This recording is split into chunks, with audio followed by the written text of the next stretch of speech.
From Relay, this is Upgrade, episode 589. Today's show is brought to you by Delete Me, Factor, and ExpressVPN. My name is Myke Hurley, and I'm joined by Jason Snell. Hi, Jason Snell. I'm Myke Hurley. We did not test this beforehand, but we should try it right now. Let's do it. High five.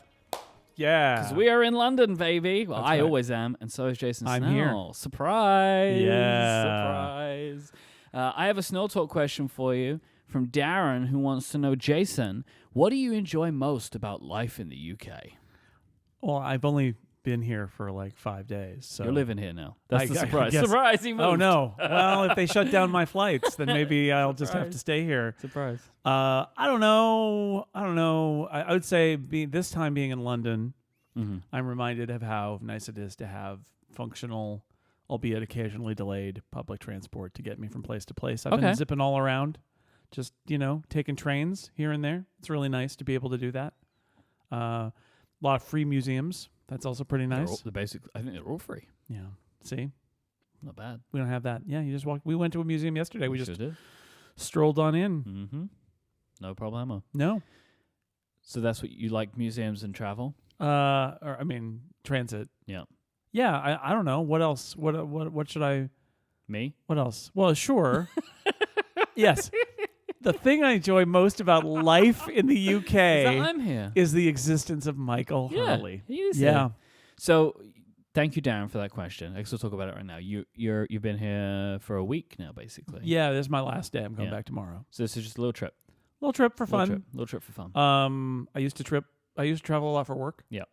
Back in the IDG days. I stands for international. We went all over. Yeah. I have this theoretical ability to work from everywhere or anywhere at any time, and unlimited, essentially, vacation time / work from anywhere, travel around. Of course, my wife has a job in a library and limited vacation time that, because of a recent, she changed jobs a couple of years ago, is a very limited. It's only getting less limited now. And we always say, oh, well, you could go here, you could go there, and I just never do it. So I decided, I've done this a couple of times, like to Boston and stuff, that I would just come to London. I wanted to come back. I wanted to see your baby. Yep. Mission accomplished. Let me tell you right now, Uncle Jason, very popular. I'm a baby whisperer. Very popular with little Sophia. Yeah, she had a great time. We with you bonded. yesterday. We had a good. You had a good time. And I did some work in your office, which was also, where we are right now. Proving I can work from anywhere. Yeah. I worked from your office. So I have been in Mega Studio. By the way, this is a great episode to watch the video of. Right? Like, I hope so. This is yes, provided there is one, because we have a multi-camera setup going on right now. This is our second multi-camera using Final Cut camera attempt. Yeah, after Memphis. This one worked way easier. It also helped that we're in a place that has tripods. Many and stuff tripods, like that, yes. And we didn't have to rearrange an entire hotel's worth of furniture. Yeah, although I did move a bunch of stuff a curtain around and your some office. stands. Yeah. But that wasn't too bad. So we got all that going on. But I think this was a good one to watch because we're together. We've got a fun multi-camera setup that I think you're editing. I assume you're editing. I don't know. Yes. Sure. You're going to be on some phone calls later this afternoon, and I'm just going to be sitting on the couch editing with my fingers in Final Cut Pro on iPad. And that's how.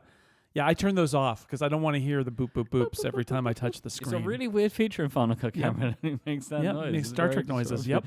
Boop, boop, boop, boop, boop. So this is a good one for video because, we're in Mega Studios in my office. I have been here for 5 years now. I took the lease on this in February 2020. Yep. This is the first time I have had a co-worker in this studio working for an extended period of time. Yeah. I've had Underscore come.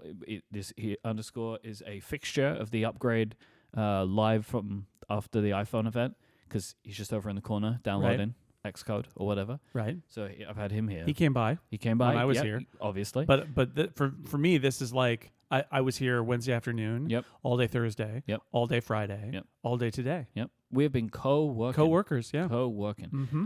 I've found two things about this experience so far. Right. One, love it. Love having you here. We can sit and gab. It's nice. It's wonderful. I work in my garage surrounded by cats and a dog. Yes. It's kind of interesting to be around human beings However, instead. point two, the gabbing Yeah. That's a problem. Yeah. I have not got as much work done as No. I would normally get done when I'm on my own in silence. Well, the good news is I'm not going to stay here any longer. This but is it. I quit. would actually prefer it if you did. I would do less things. If you so this desk is always available Thank to you. You Thank can you. come take you And I guess I have to thank Cortex Brand for supplying us with a table. For a man who only works in this office by himself, there are a lot of desks. Yeah. and I a banged lot the of table, chairs. which probably wasn't good for the audio, but No. we're on a table right Well, now. it's the verity. This the is when people say verisimilitude. that the video ruins the audio. That Yeah. was a scenario. Right? If you weren't here or if we weren't making video, I wouldn't have hit that You desk. prove the table. But I'm on this exists. desk right. Yeah, the desk that we're sat up on today. This is where I do my product design work for, and it is usually covered in stuff. All that stuff. We moved that somewhere moved else. it over there because there's some secret things in that desk. We don't need everyone to see it. Nope. We are also both wearing merchandise. Very good. Very We are. good merchandise that is available for people to buy. Where, Right now. Jason? UpgradeYourWardrobe.com. You can get, for those who are not watching, the Rumor Roundup shirt is always available and currently available. And available right now, the Color Czar shirt, which I am wearing a purple Color Czar t-shirt right now with the Upgrade logo with a little arrow in the color of the shirt, which is kind of nice. It's a nice little bit. Also, the Pro shirt is available. There's a version of the shirt with the Upgrade name on it. There is the Upgrade hoodie, which comes in a bunch of different versions now. There's a quarter zip. There is the classic hoodie. I've got mine right behind me too. So that's all out there. And then, of course, my favorite, the will they buy enough of them to let us print it? AirPod Max Believe. The answer is yes, by the way. Have we already done that? We've sold more of the AirPods Max Believe shirt than the Upgrade Pro t-shirt. Wow. Yeah. Wow. Have we? That means we may have also sold more AirPods Max Believe shirts than ATP has sold of the Mac Pro Believe. That would be chef's kiss. They have sold that shirt for many times. Yeah, they've done it many times. In their defense. And it's diminishing over time, and this is the first time. Anyway, upgradeyourwardrobe.com if you would like to buy a shirt or a hoodie. And there are a bunch of varieties, which is kind of nice. If you click through the different product versions, so like there's t-shirts and tank tops and long sleeve t-shirts and hoodies and quarter zips and the whole, like there's just a lot there. And this is for another couple weeks, so hurry through because we're recording this on a Monday. Next Monday we'll talk about it again, but then that Wednesday is the end in 9 days from as we record this now. So this would be a good time to buy if you're going to. Yeah, there's a link in the show notes, but you can also go to upgradeyourwardrobe.com. We have some follow-up. So we have, obviously our listeners are always writing in. I've got a few great pieces of follow-up from our listeners this week. An anonymous question writer, follow-up giver wrote in and said, regarding Apple iPhone demand, iPhone Air demand, we were talking about, how much do people actually want that phone? The black iPhone Air 256GB model is literally the only corporate phone that the multinational company I work for will let us order. Now, this will not amount to any significant difference. I included this because I just think I don't know the decision making that led this company to get to that phone. Maybe Apple really wanted to sell iPhone Airs and gave them a deal. I mean, maybe, right? Maybe. But that is a fascinating and just model. All the trends that we've seen so far suggest that the iPhone Air is the least selling of these, which is not super surprising, and it's a fairly small amount. We don't know. I have my theory that it's going to be a little bit of a grower over time. My guess is it's still not going to be an enormous hit, but it doesn't need to be because it's part of this larger group of phones that actually seem to be doing very well. Yep. So, that anonymous question answer. If that is the same in your organization, please let us know. Yeah. Go to upgradefeedback.com and let us know. Very nice. An anonymous person wrote in and said, y'all said, did you know that the iPhone 17 actually costs $829, not $799? Carriers appear to discount the phone by $30 to customers who purchase through Apple's retail store in the US. If you purchase the phone without a carrier, you pay $829. Okay. I would not call this accurate. I mean, the facts are true, but what I would say is it's $829 if you refuse to say or you don't have a carrier. Yeah. There are some reasons for that, and it does involve, I think, a carrier connection to Apple, but it's also, it may also be kind of like a gray market alert. Like if you don't have it connected to an account, what are you doing with that phone? All I'll say is it is $7.99 because saying that you have a carrier does not mean you agree to any terms with the carrier. I am not on a plan with AT&T. AT&T doesn't get any more money from me. All I'm doing is saying, yes, I do have AT&T, and then they do all it does is prime AT&T to move my phone and my eSIM over and all that. So it is true if you want to buy an iPhone and you literally don't have a carrier, which is true for you, right? Or yes. Yeah. So but it's not the case in the UK. The price is always the same. But when Steven bought your phone for you in the US, does he put down his carrier? Well, I bought it this time. Oh, myself. You bought it. And did you say no carrier and you paid the extra $30? Correct. Yeah. Well, that's right. That's because you're a black marketeer. That's me. You're a smuggler. Yeah, I'm a smuggler. Always smuggling. Every day I'm smuggling. It's the lesson of the business. It's the smuggler's blues. Ben wrote in and said, Myke, I agree that we need alternate workouts on the Apple Watch, with stroller being an excellent example. I recently had an experience while working with a team on a construction project in Guatemala. At over 5,000 feet elevation, we were carrying 90-pound bags of mortar up 2 flights of stairs by hand. Around 4 bags in, my watch asked me if I was out for a walk. Once we caught our breath, we had a good laugh at what Apple must think of my fitness level if they thought that was a walk. I just thought this was funny. Yeah. And obviously, they're not going to have, are you carrying big bags of sand? Bags of mortar, yeah. But it is funny, right? That like sometimes it's like, what are you doing? This goes to your point, which is at some point it should see your heart rate and stuff and your movement and say, oh yeah, something's happening here. Yeah. Let's log this.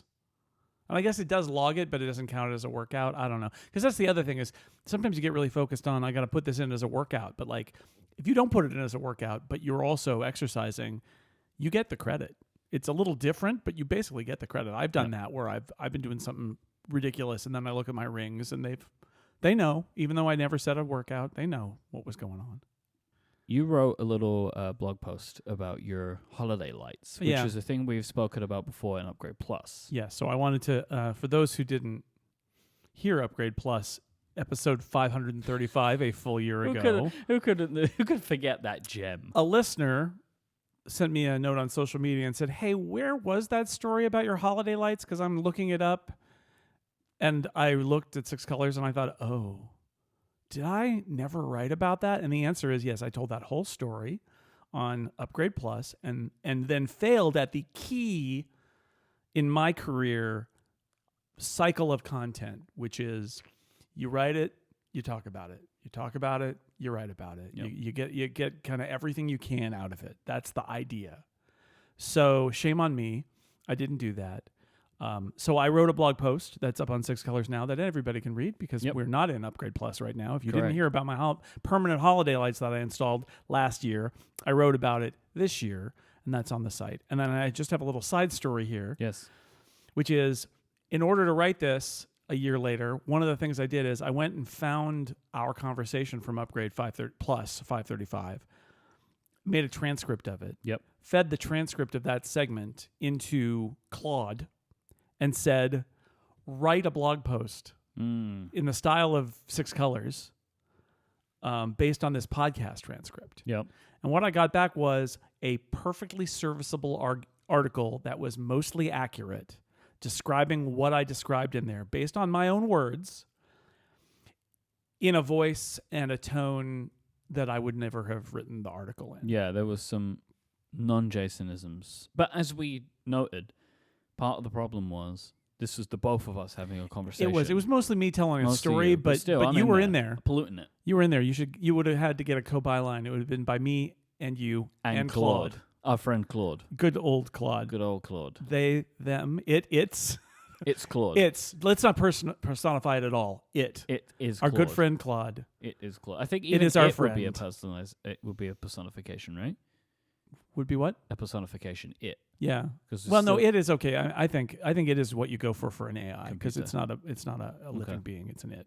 I think even Claude though, giving it. I wouldn't give it any pronoun publish other the than Claude it. version. I did not publish the Claude version. I sent it to some people and said this happened. Yeah. What I find disturbing about it, in a good way, I guess, is if someone who wasn't me wrote that article for me, I would have given it an edit and posted it. Yeah. Because it was good. one of the reasons I did it is we're often put in this situation where I've talked about something in depth on a podcast, but haven't written about it yet. And sometimes I think, didn't I just do this work? Didn't I just talk this whole thing through? Couldn't that be the article? And the answer is people don't talk like they write. Absolutely not. But running the complete transcript through the LLM, it was pretty good. And I'm wondering if there's some other technique that I could use to get raw material, like organize this in a way that it would lead to my writing a post without asking it. Because seriously, I looked at the blog post and then I literally just rewrote it. I think I used a sentence from it, and I used one reference that it made, although I turned it into a joke, which it wasn't in the original. So it was one of those things where, like, I was very impressed by it, but also for a blog post under my name, I was like, nope. And I wrote my own thing instead. But it was very impressive. That's a good story. I mean, it's a good story. You don't want to be like, oh, no. Yeah, right. No, I mean, it was good in that way that it wasn't like, oh, no, this is exactly. But the truth is, if I didn't take the pride and ownership, I could have tweaked it a little bit and posted it under my name, and it would have been fine. Yeah. But what I like about it is it was based on my words, right? So it wasn't like it was inventing something. It was taking a whole story I told in podcast form and turning it into the blog version of that story. And so, interesting data point, but at the end of the day, I wrote the article myself instead. You included a link in our notes to an article by Ken Siegel, and it's regarding ads. This is in relation to the ads in Apple Maps. Yeah, the story that Apple is considering adding ads to Apple Maps. I just put this in. We'll put it in the show notes. Ken Siegel is a veteran ad man, is probably how he's described. Worked on a lot of campaigns for Apple in the early-ish days, and has a blog, and wrote a piece about this with the headline, Apple is crossing a Steve Jobs red line by doing this advertising. I didn't take away the same thing from his story that he and some other people did. Yeah. The story he told is there was a relatively early version of Mac OS X back when they used to charge for updates. Yeah. And there was a debate within Apple about whether they were going to just charge for the update or if they're going to charge for the update and then also do a free version with ads. Mm-hmm. And then it was like, what are the ads going to be in Mac OS? Is it when there was like a Nike commercial plays when you start up, or is it you right click and there's a something brought to you by somebody, or who knows what it is? And the story that he tells is that there was a whole conversation about this. And then a couple days later, Steve Jobs called and said, yeah, we're not going to do that. That's going to junk up the experience. I don't want that. I don't want anybody to have that user experience. And so there's a very clear, easy narrative here, which is, aha, see, Steve Jobs wouldn't have done it. I'll just point out, like, they didn't have the meeting, and in the middle of the meeting, he was like, no, I don't want to hear about it anymore. That's a terrible idea. No. It apparently was like he went away and thought about it for a while, and then he said, no, we're not going to do it. That's not quite the same. And I would also say, a pop-up ad like they do with Windows, like a pop-up ad in Mac OS is not quite the same as a sponsored restaurant in Apple Maps. It's absolutely not the same. It's not the same. I would just say Ken uses an AI-generated Steve Jobs. Yeah, oh man, it's so creepy. I hate it. I hate it. It's just not needed. Yeah. Like, there are many pictures of Steve Jobs if you want that, or just use something else. Yes. Or if you're going to AI generate something, I don't know, don't generate an image of a dead man to, like, prove your point. Yeah. Like, there's no need to do that. Which I would say is a debatable point that isn't actually proven. Yeah. And I think you're right. They're both advertising. They're both in Mac operating systems. They're absolutely not the same thing. Like, they're absolutely not the same thing. Yeah. Like, it's like what Zoe's saying in the Discord. It's like a Mac with special offers. Like that's what we're talking about here. Yeah. And that is completely different to, even on the Kindle, getting sponsored books in a search. Right.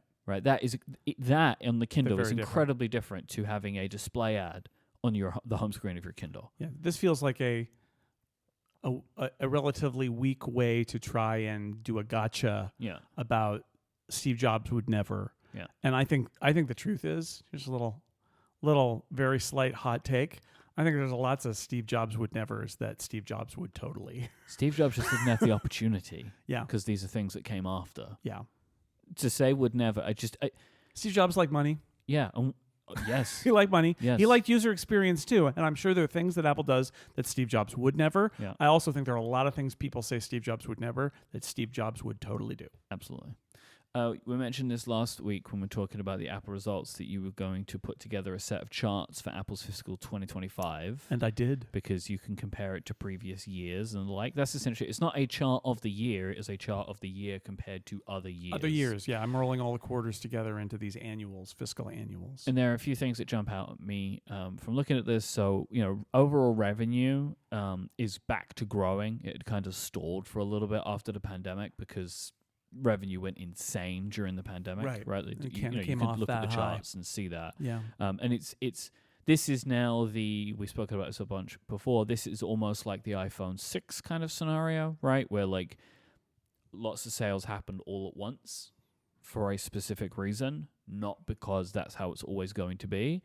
But then the iPhone went back to growth again. And this is where Apple is as a company. You can see it, right? They shot up, things went down a little bit, and now they're higher than the peak of the biggest peak. They're higher than that now. So you can see that their revenue is back on the upward trajectory that it's been on. And the iPhone is also doing that, which is clearly the alignment. Yeah. You can overlap the chart, and it's the same chart. Yeah, I mean, the growth of Apple is pretty much the growth of the iPhone, augmented by services, but really it's as the iPhone grows, Apple grows. But again, like you have a chart where you overlay them all together, and you see that services number, and it's not gonna catch it, but it is catching. Like the shape of that graph is different, and it is one that is just getting steeper and steeper.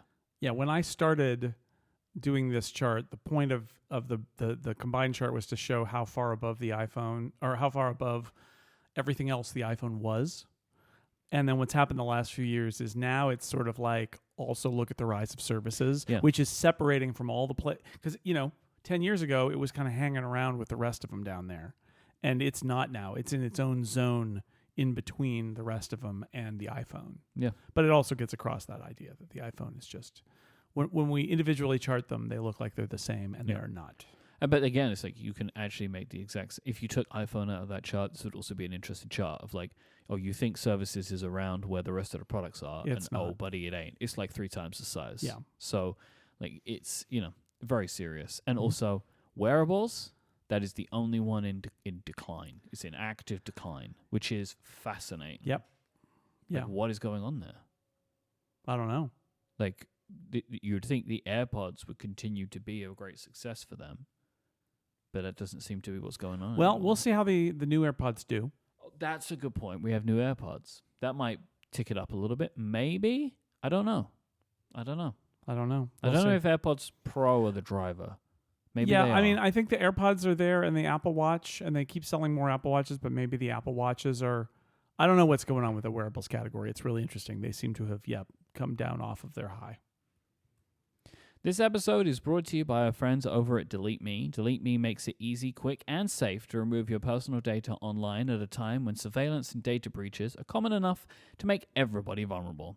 Delete Me does all the hard work of wiping you and your family's personal information from data broker websites. And it's not just a one-time service. Delete Me is always working for you, constantly monitoring and removing the personal information that you don't want on the internet. It is no wonder the New York Times Wirecutter has named Delete Me their top pick for data removal services.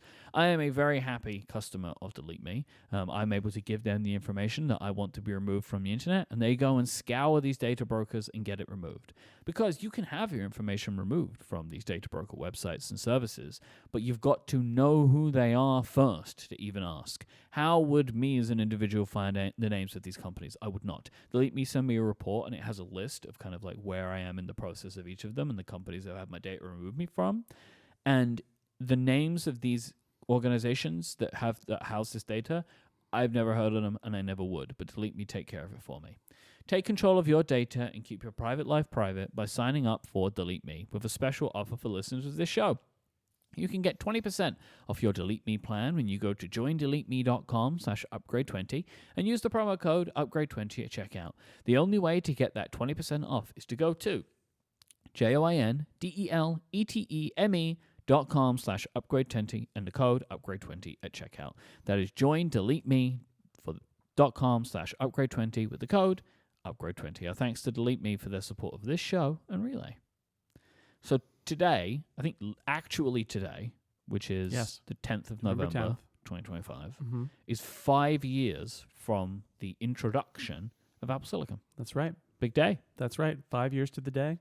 Remember that? 5 years ago let me take you back to 2020. No, I don't want to go back to 2020. I don't want to go back there, but we can talk about it. No. So this was the introduction. This wasn't the first time we found out about it. This wasn't the naming, right? That was the WWDC, I think, before. Yeah. Where we went from Apple, our Macs, as we called them, to Apple Silicon. Apple Silicon. They did the developer transition kit. Which had an iPad chip in it, right? Yeah. A12Z? Yep. In a little Mac Mini. Some say Z. Some say Z. I wouldn't. Blech. Then they announced the first consumer products. They were announced and available, I think, in November. Yeah. That included an M1 version of of 3 existing products. Right. The MacBook Air, the 13-inch MacBook Pro base model, I think, and the Mac Mini. And the Mac Mini. So they were the only... It wasn't the Touch Bar 13-inch. I don't know if that was still for sale at that time. But it was the kind of standard 13-inch with the function row. Yeah, I think so. I think they hadn't put the Touch Bar on it yet. Yeah. Is that right? I don't know. Something like that. Yeah. It's the low-end one. The one that is less of an oddity now than it was back then. Where it really was such an outlier that they would just update it like that. And so they all went on sale. Same designs. It was announced of a 45-minute pre-recorded video. This was notable because it was the 3rd video event in 3 months. Yep. Oh boy, that was a really busy fall, right? For those of us who watch this stuff and cover this stuff, they're like there was September event, October event, and November event. So it was a very busy fall as they were rolling that stuff out and figuring out how they're going to roll out products without a live event. Apparently, according to the Discord, it did have the Touch Bar on it. Okay, that's right. So it was the low-end Touch Bar model then. It dropped it the year later, apparently. So, this was the one where the iPhone came late, right? 'Cause the iPhone came in October, right? It was iPad and Apple Watch. I remember us being very surprised there was no iPhone. We didn't know that going into the event. Right. Then the iPhone, although we were expecting possibly an iPhone to be, I think the rumor at the time was the iPhone is coming in October. Like that was, but we just figured they would announce it and say it will be on sale in a month. And they did not. That they did not. They did another event in October. Right. Then another event in November. Right. Because I just recently did, as you saw, because you were looking over my shoulder at a number spreadsheet, and I had a tab that looked weird. Yeah, weird tab. Weirdly named tab. Yeah. And I explained that I was trying to suss out from that if there was any signal to be found in changes in iPhone sales in the 4th fiscal quarter because it's such a short time. And actually what I realized is it's almost always 8 days. The 8 days in the quarter where they're selling new iPhones. But sometimes it's 1 day. Yeah. And then in 2020... It was no days. It was negative days because they didn't even announce it until October. It wasn't available yet. Quote from your article about the M1. Everything was fast, much faster than Intel, so much faster that even software compiled for Intel running in a code transition layer via Rosetta ran just fine. It's fine. Rosetta 2 was essentially an unnoticeable thing. Yeah. Like people that went through the original transition, the Intel transition from PowerPC, Rosetta was a thing where your software would work. And you were happy that it worked. I remember that. I remember using Word in Rosetta. And it was a little slower, but it worked. But it did it. Rosetta 2, you didn't know. You didn't notice. Because the performance gains were so incredible. And one of the biggest things was the battery life. The battery life on those laptops was just unfathomable. Yeah. Yeah. Performance and battery life all at once in a jump that would normally feel like it was, 3, 4, 5 chip generations, and it happened in one generation. Yep. And then we had our first thing. It was the next year, 2021. It was the first new designs. That was the 14 and 16-inch MacBook Pro. Right. And the iMac. They got the M1 and the iMac.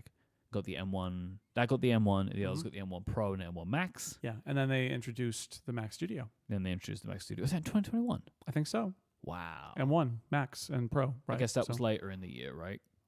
I don't know if I can pass a quiz on M1 release. Da-da-da-da-da, Oh, no, quiz no, no. time. It's the quizzies.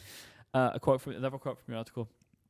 A lot of us keen observers, this is on Macworld, by the way, I'll be linking in the show notes. Right. A lot of us keen observers of Apple figured that the company's chip rollouts would follow the same pattern, but it hasn't been so simple. And we speak about this often, right? Of like, we all just assumed there would be a reliable pattern of some description, whether Right. they do a new chip every year or a new chip every 18 months or whatever. Because the whole thing that we spoke about as pundits beforehand was Apple must get off Intel so they can control their own process and they're not going to be held back by Intel's delays. Right. That was what we were always talking about. Mhm. And I think the last 5 years, even the last 12 months, has shown that the chips come when they're ready, and they're not ready every year, and they're not all ready every year, and they're going to go into what they think they need to go into. Right. And Apple has more say in it now because absolutely it's do. their chips and Yeah. all of that, and they know when they're coming, and they're being built to their specifications. All that is true. But it's the not fact what we is, thought was going to happen. the pattern of the M1 was not repeated with the 2, 3, 4, and 5. And in Yep. fact, every one of them has been a little bit Yep. different. And it's not about what's realistic, it's just about what we expected, right? And it was our expectation of like, well, Apple does every year produce an iPhone chip, right?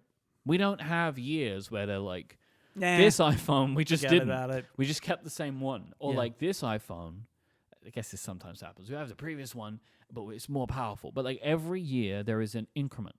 This phone has this. Every year they're turning that around.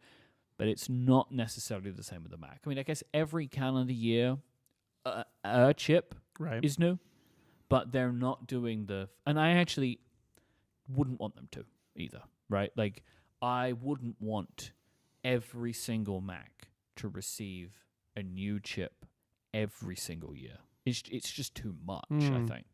And I don't think it is a product line that can make that work financially. Like, if you're revising the iMac, the Mac Studio, the Mac Mini, Well, it's a lot all of the laptops, systems, it's like it's just not. And also the gains year over year are nice, but not necessary in all the machines. What we have learned in 4.5 cycles of Apple Silicon is that Apple varies it based on their needs.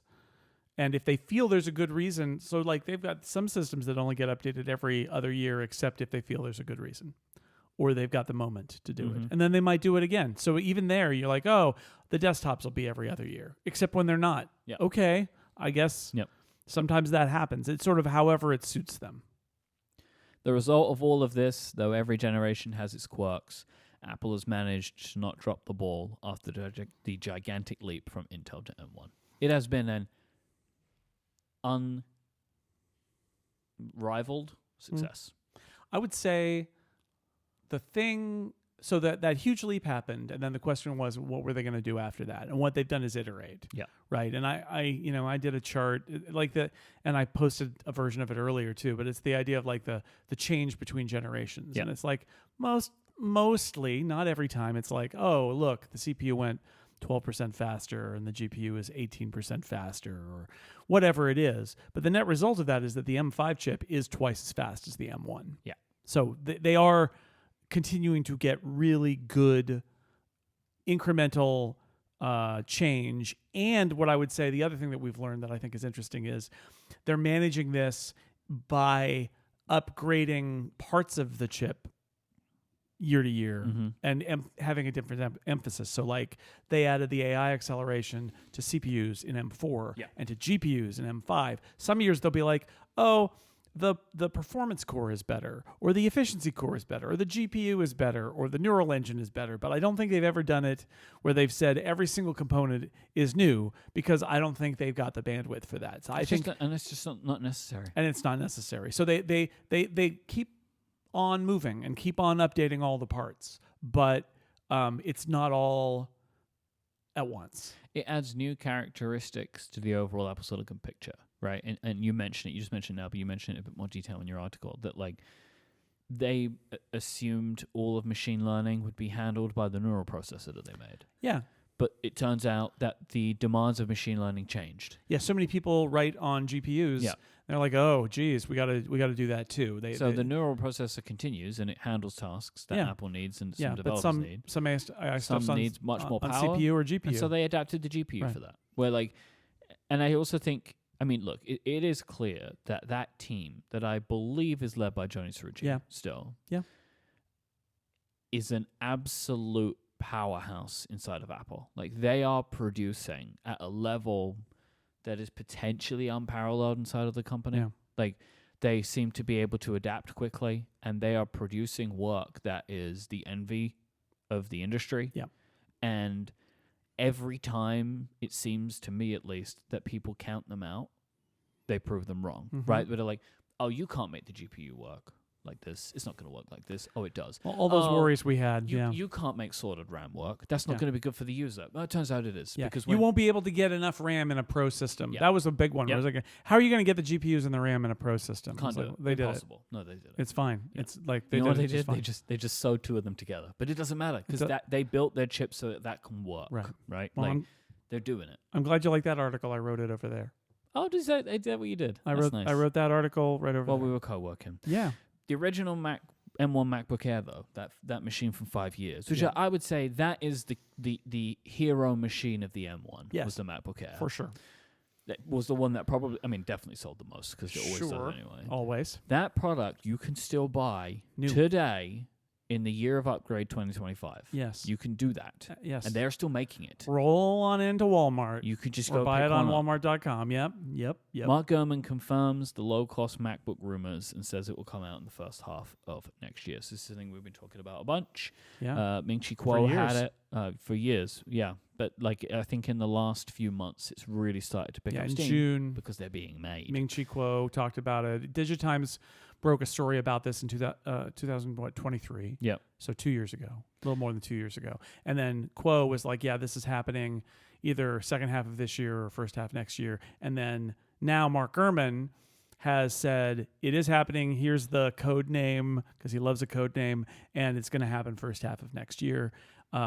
Under $1,000, using less advanced components, relying on an iPhone processor, a lower-end LCD display. The screen will be the smallest of any current Mac, coming in at slightly below the 13.61 used in the MacBook Air. I would say, well, the M1 Air that's still for sale is a 13.3. So this feels very much to me like it's the M1 Air with a different processor in it, but we'll see what else they might do. But maybe a different design. Hopefully a different design. I mean, some of the original rumors around this product was that it was going to be color. Yeah, but I am very, bezel. very skeptical of it being a different design, because if it's a different design, it increases the cost to make it, which means the margins are reduced in a product that you want to have the biggest margins on. I feel like Tim Cook is the kind of guy who says, can't we just reuse the case of the MacBook Air M1? And they'll be like, because the MacBook Air doesn't look like that anymore. It's shaped differently now and has been for years. And maybe they just anodize that aluminum to be in fun colors, and they keep going. Back in beginning of July, after this story broke the last time, I looked at the performance characteristics of the A18 Pro, which was in last year's iPhone Pro, versus the M1 that's in that Walmart Air, and found that it's in some tests it's the same speed, and in other tests it's faster than the M1. So yes, you can put a iPhone Pro processor in a MacBook, and it will actually, I think, be decent performance, which 5 years into Apple Silicon, I think, is actually the story here. I think the reason this product can exist is because Apple Silicon has raised the bar or lowered the bar. I don't know. Where does the bar go? It is Apple Silicon has made it so that even a 5-year-old system is actually pretty good for a lot of uses, for base uses. And if you can get a new chip that is even cheaper, that has similar performance characteristics, that allows you to make a product that's cheaper than the MacBook Air, which before didn't make sense. And I think that's what's going on here. So one of the things that Mark Gurman is framing this article around is Chromebooks, and saying that Apple is kind of building a Chromebook killer here. In our document, you said, "What if it's wrong?" Right? Yeah, I think the framing of Chromebook killer is a little easy, because there are lots of reasons that especially schools do Chromebooks, and also my son had a Chromebook in high school, and let me tell you, Chromebooks, the Chromebooks that get used, that get bought, are cheap plastic and sold at great volume. Mm-hmm. I am dubious that Apple can or wants to compete with that kind of like really bad product. Are there Chromebooks that are more expensive, that are a little nicer, that Apple might want to compete with? Sure, I'm sure. But killer, like, I think misses the idea. I think it's easy to say. The Verge wrote a story this weekend. And again, here's the code. Any website that has stories posting over the weekend, those are not, apologies to everybody, those are not the A-team of writers. Those Wow. Sorry. Those are the people they hire to hold down the fort on the weekend in case something happens. And I'm just going to come out and say it. There was You did? Get ready. Okay. Because that story was Apple's bringing back the netbook. Okay. It's hacky. Yeah, they're not doing that. Again, it's just a very lazy take on it. They're not bringing back the netbook. The point here is just they're going to make a cheaper computer. They're going to go down below what they've been able to do before. I think it's because Apple has found in its experimentation with pricing, putting the Air on sale, selling the M1 Air at Walmart, what they're doing is saying, is there an audience beyond our audience? People who would aspire to get an Apple laptop, but they're just not going to pay $9.99, $8.99, even $7.99 for it. Who are they? And can we reach them with a product that we're still proud to sell, that we think does not betray the kind of brand promise of Apple? And I think that that's what they've been experimenting with here. I don't think they are trying to kill cheap plastic Chromebooks in schools. I don't think they're trying to make a netbook. I don't think any of those angles are right. I think that those are easy, but I don't think that's what they're doing here. Yeah, today I spent some time on Google's store looking at Chromebooks. Most of them are like $500 to $700, except there's this one that's $180. Yeah, see. Right, so it's like this machine could come out and compete with and would ultimately kill a large portion of Chromebooks. Because I think if you have a Mac for $500, that's what people are going to buy. Like, unless they are told to buy something else, I think a lot of people would buy it because a lot of people own iPhones, right? Like, they know the Mac is there for a reason, but it's like, that's too expensive. And right now, Apple's only argument in that price point to like schools is an iPad with a keyboard case, which has lots of issues that are solved like by running like Chrome, this. Right? Well, also yes, right? There is like, that. Chromebook killer is at the individual level. It is not at the institutional level. Schools run in Chrome now. Like, that's just what happens, right? Like, they use Google Docs, they use all this stuff. Yeah. And the best way to get that experience is to use a computer that you can install and run Chrome. So let me tell you, I said that my son had a really, really, really cheap Chromebook that was assigned to him. Other than the one test he had to take where they verified that he was on the Chromebook, let me tell you what he did. He used a MacBook all year. In fact, he used his sister's old one-port 12-inch MacBook. Wow. That was his Chromebook for the year, which is funny, right? Because it's underpowered and all of that. But it was his Chromebook for the year. And he, you know, again, I mean, I'm I not expect trying, he was using Chrome, though. I'm sure he was, but this is the thing. I was not like extolling the virtues of the Mac over a Chromebook or something. He was like, this laptop sucks. And I said, yeah, do you want Jamie's old? He's like, yes, please. Yeah, it's going to be a nicer experience. Right. So but I think that that is the thing of like at the individual level, right? Like, you get the ability to have your own Chromebook in school or at university or whatever. You're going to pick up the $500 MacBook Air instead. Like, that's what you're going to go with. Obviously, the other point, as our Discord is making now, is you're also going into a price level that PC laptops have played without Macs being against them forever. Yes. Keep in mind, I believe the lowest price ever for a new Mac sold by Apple was $499 for the first Mac Mini. And it didn't come with a display or keyboard or mouse. It wasn't. It was $499, but it's like $499 in the way that a car is the price that it says it is when you go in to buy it. Well, it was the base model, but yeah, you had to have a keyboard and a mouse and but that's my point. Is this is in many ways uncharted territory for Apple. I think Apple Silicon enables it, and if I was making a lot of money selling Windows laptops or Chromebooks at $599 or $499, I would be a little nervous about Apple sliding in there with something that has the appeal of a MacBook Air for I mean, what do we think the price is going to be here? My guess is $500. My guess is $599. Yep. Because that's what the M1 is at Walmart, and that it will be discounted, and that like education will get it for $499. You'll get it for $499 in schools, and there'll be sales. Yeah, for $499. If you're in school, or you get $499, $500 laptop. Yeah, from that's Apple. my guess.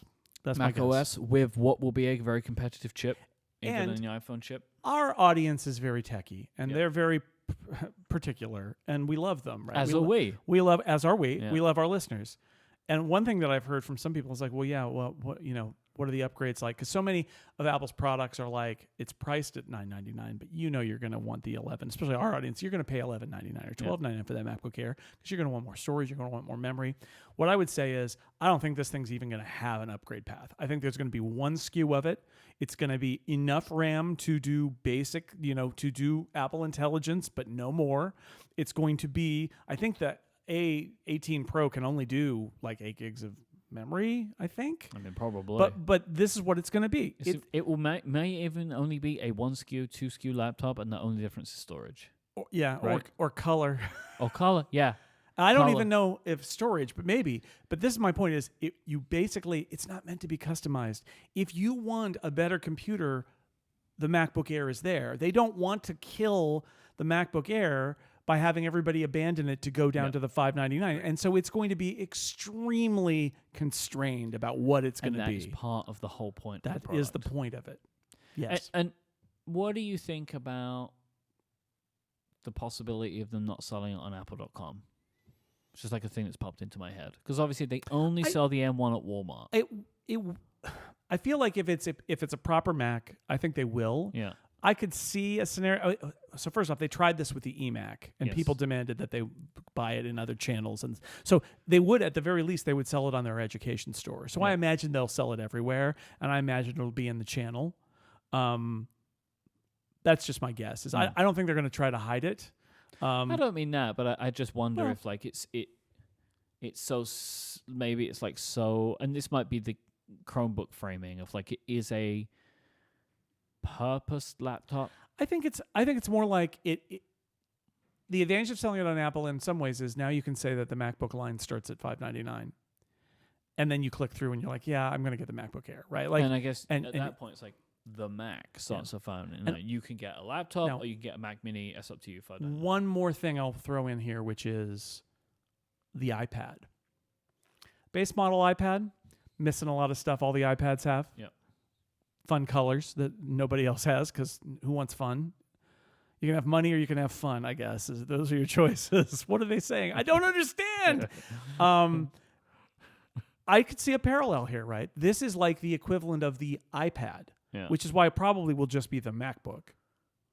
We didn't even talk about that. No. Yeah, this is going to be MacBook. I mean, I think we spoke about it before, but yeah, this will be MacBook. Right? Because they got iPad. They're going to give it a proper go and do what they should have done before. iPad, iPad Air, iPad Pro. Yep. MacBook, MacBook Air, MacBook Pro. iPhone, iPhone Air, iPhone Pro. Are you getting it yet? This isn't one computer. These are three different computers. Yeah. And the M5 Ultra, there was also a rumor from Mark Gurman that there'll be new Mac Mini models coming next year, a Mac Studio as well, with M5 Max and M5 Ultra chips. Yeah, just so to be clear, what Mr. Gurman is reporting is M5 Ultra is happening. Yeah. And it will be in a Mac Mini. Do I have to say the quiet part out loud? He doesn't mention the Mac Pro. Yeah. I think, in my story, to go all the way back around to my story about 5 years of Apple Silicon, the last segment is Apple has turned over and redesigned every Mac that it sells and refreshed it all for Apple Silicon, except for the Mac Pro, which exists in an Apple Silicon version, but they didn't redesign it. Unless you argue that they did redesign it and they called it the Mac Studio. But the premise of this is going to make me really... Some of my friends are going to be mad at me. Mm-hmm. The premise of the Mac Pro is entirely invalidated by Apple Silicon, and it's never coming back. And a report like this makes me really think, like, not only do I think, oh man, are they going to kill the Mac Pro? What are they going to do? What are they going to say? And part of me thinks, well, they just need to do it, because I don't think they're willing to do